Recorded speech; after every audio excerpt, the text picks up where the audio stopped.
কৃতি সন্তানরা আগুন ধরায় দিচ্ছে।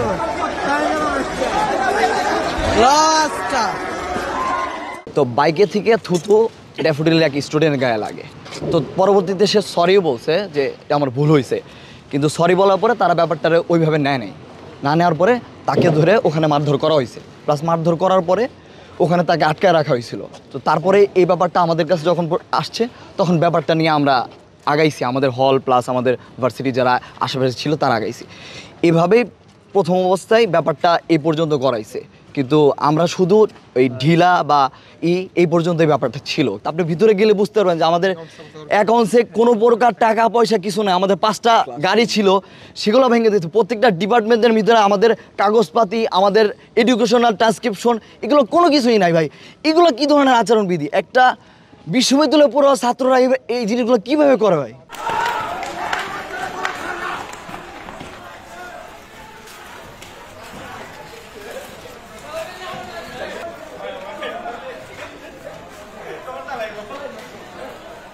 ইন টোটাল বাস পড়াইছে হচ্ছে 4টা, ঠিক আছে। আর আমাদের স্টুডেন্টদের জন্য যেগুলি গাড়ি ছিল ওগুলি তো পড়াইছে, প্লাস আমাদের মোটরসাইকেলও ভাঙা হয়েছে, ইভেন আমাদের টিচারদের স্টাফ বাসদের সব কিছুই পুনর্দেব হইতে। আর সব থেকে বড় কথা হইলো এখানে স্টুডেন্টদের সেফটি, যেটা হচ্ছে যে প্রশাসনের দেওয়া উচিত বা ছিল, সেখানে বিন্দুমাত্র কোনো তারা ভূমিকা পালন করেনি। এবং এখানে কি আর্মিরা এসে কিছু করতে পারতো না?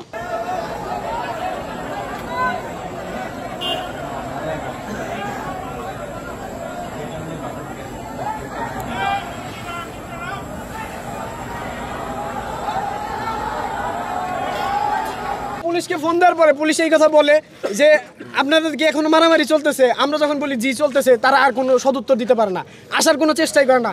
ফায়ার সার্ভিস আসছে, ফায়ার সার্ভিসকে বলছি যে আপনারা গাড়িটা শুধু এখানে রাখেন, একটা গাড়ি আমাদের আগুন নিভে চলে গেছে, আমরা বলছি যে আপনারা রাখেন। ওরা পরবর্তীতে আবার আন্দোলন করার সম্ভাবনা আছে। ওনারা বলছে যে ভাই আমাদের কাছে এতটুকু, আমরা এতটুকু করছি। পুলিশটা আমাদেরকে বলছে যে ওরা আসছে আর আমরা তারপরে আসছি। পুলিশ এমনকি ফায়ার সার্ভিসকে মিথ্যা একটা সংবাদ দিয়ে এইখানে পাঠাইছে, আর ফায়ার সার্ভিস নিজে এসে এখানে অসহায়ত্ব প্রমাণ করে চলে গেছে। তারা যখন হামলা করছে, এক পর্যায়ে হামলা করতে করতে প্রথমে আমাদের ক্যান্টিনে ভাঙচুর করে, এবং মেয়েদের হল আমাদের ক্যান্টিনের পাশে।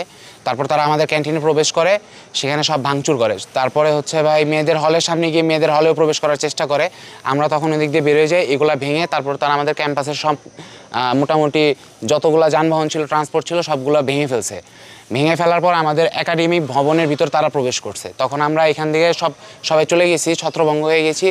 তারপরে তারা এখানে মোটামুটি অনেক মানুষ ছিল, তারা সবাই গিয়ে আমাদের অ্যাকাউন্টসে আমাদের সকলের যে টিউশন ফি জমা দেয়, সেগুলো সব অর্থ এখানে ছিল, সেগুলো লুটপাট করছে।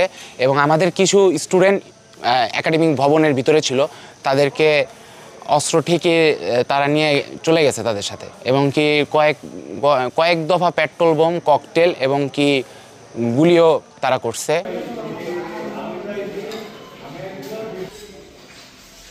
12টা থেকে আমরা 4টা, 4:30 পর্যন্ত প্রশাসনের অনেক সহযোগিতা চাইছি আমরা। ওরা এসে পুরো ক্যাম্পাস আগুন দিয়ে ধ্বংস করে দিছে, শত শত ছাত্রকে আহত করছে, মারছে।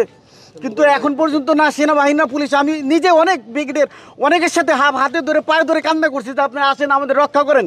তারা ওই খাগান পর্যন্ত এসে ডেপুটিলের ছাত্রদের সব এদিকে বাড়াইছে, প্রশাসন ওইখানে দাঁড়িয়েছিল সব, তার এদিকে এসে আমাদের সব করে দিতেছিল, সবাইকে মারতেছিল, হল পর্যন্ত চলে গেছে, কিন্তু কেউ আমাদের রক্ষা করতে আসে নাই। একটানা সেই রাত 12টা থেকে 4:30 পর্যন্ত একটানা আক্রমণ হয়েছে, কিন্তু কেউ এখন পর্যন্ত এখানে আসে নাই আমাদেরকে রক্ষা করার জন্য। এই হাজার হাজার ছাত্র এখানে আছে, এই ছাত্রদের নিরাপত্তা দিতে কেউ আসে নাই। আমরা খুব অসহায় মধ্যে, ছাত্রীরা আছে ভিতরে, 2টা ছাত্রী হোস্টেল আছে, ছাত্রীরা এখন ম্যাক্সিমাম টমায় চলে গেছে ছাত্রীরা, তারা এখন খুব নাজুক অবস্থার মধ্যে রয়েছে। এখন কি অবস্থা হবে এখন বন্ধ করে অ্যাম্বুলেন্সে ফোন দিয়েছি অনেক, একটা অ্যাম্বুলেন্স এসে 2-1 ছাত্রকে হাসপাতাল নিয়ে যাওয়ার পরে তারপরে আর কেউ অ্যাম্বুলেন্সে ঢুকতে দেয় না, কিছুই করতে দেয় না।